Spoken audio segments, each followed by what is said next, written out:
Вчера ознакомился с фильмом, который в оригинале называется Implanted, и пока вариант перевода у него имплантированное. Лучше бы, конечно, подошло чипированное, тогда бы внимание и количество просмотров выросло бы как минимум в 146%. Там действительно по сюжету главного героя девушку чипировали, вживили ей чип в спину. Пока звучит так себе, не правда ли? Но после завершения просмотра у меня было такое чувство.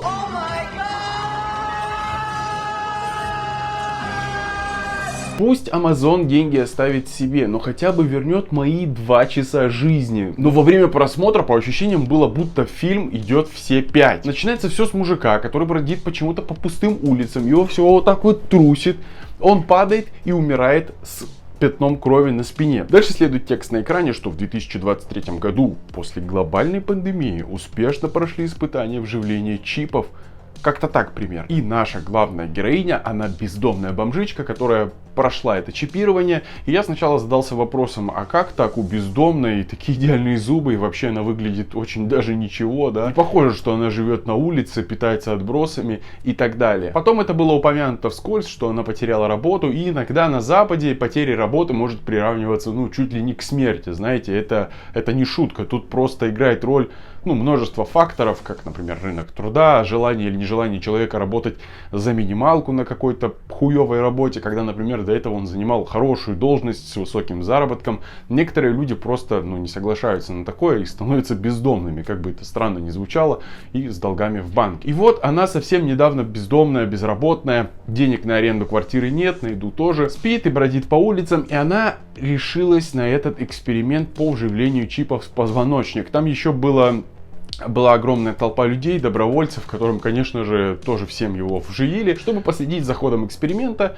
и взамен носители чипа получат денежные выплаты. И этот вживленный чип поражает широтой своих возможностей, которые он дает владельцу, да и над владельцем тоже. То есть от чипа летать или телепортироваться человек не станет, но он может там за несколько секунд проводить анализ крови, проверять там на всякие болячки и вирусы, проводить диагностику тела, да, давать подсказки, что надо что-то больше поспать, да, попить воды, отдых нужен, там что-то съесть. Можно сказать, зашит в спину говорящий фитнес-браслет. Но еще у чипа есть функция по типу, он может перекрывать, например, подачу кислорода органам.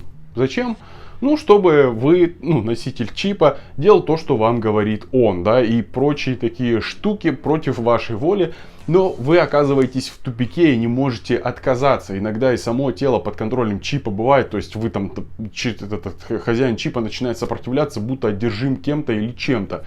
И вроде начало с интригующей надписью про ближайшее будущее и чипирование. Вроде сюжет на словах такой неплохой, да, вырисовывается.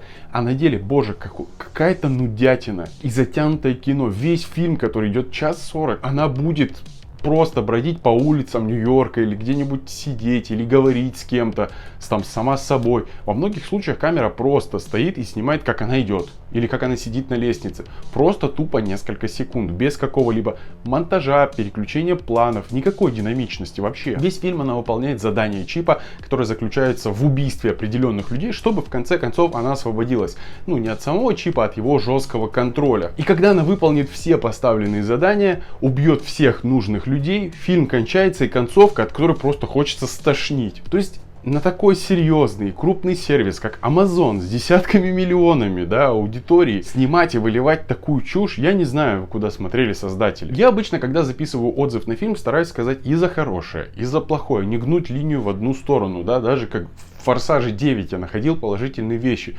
Тут даже не за что зацепиться, задумка может и неплохая. Вот все, что я могу сказать. Но ее реализация просто кошмар. Фильм не развлекает, не заставляет задуматься. То есть у него есть основная мысль, что вот такая вот прокачка себя технологиями может пойти не только на пользу, но и на вред и окружающим людям, да, за что ты будешь отвечать. Кстати, я вот сейчас понял, во время просмотра это не заметил, наверное, потому что к середине фильма смотрел его уже вот так. Главная героиня под чипом совершила столько убийств, и ни разу не попалась, и нигде не была замечена, засвечена, никаких прохожих, свидетелей, камер. Я бы вам искренне пожелал избежать просмотра этого фильма имплантированное, потому что он полная шляпа. И Amazon, суки, верните мне хотя бы 2 часа моей жизни. А на этом все. Спасибо за просмотр. До встречи. Пока.